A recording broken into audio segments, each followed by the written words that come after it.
everybody, how you doing? This is your girl Martha, and I have a small story for you about myself, and it all entails self-esteem.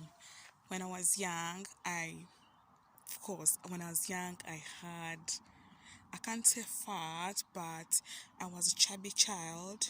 I had some few extra pounds. Yeah, so everywhere I go, like you'd find in class, I am different. When I used to be in the school choir.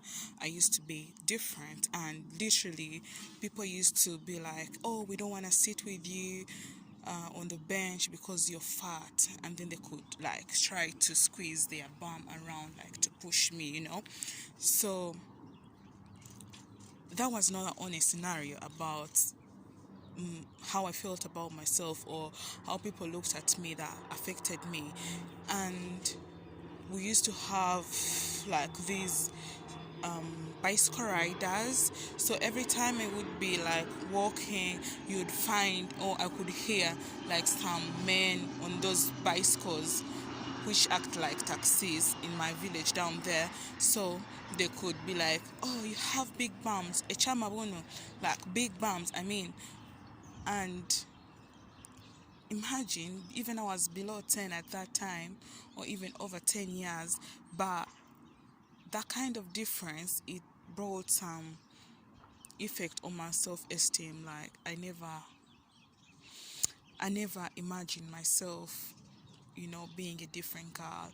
People trying to hurl insults at me. It kind of affected me, and it was so bad. It was really so bad. But as I grew up, I learned that I, I am who I am, and I have to accept myself. Because when I started making videos, some people be like, "Oh, Martha, you can even stand on a camera and do a live video," and I'm like, "What? Why would you say that?" Because I know my story. Because I know where I have come from. That's why my esteem cannot be compromised. It was compromised when I was young, but now it shouldn't be compromised, because I have learned extra tips on how to feel good about myself and how to have a good opinion about myself. So if you're there today and your self-esteem is being compromised, I just want to tell you that you need to set a challenge for yourself, start feeling good about yourself, and you'll make it. Love you. Ciao.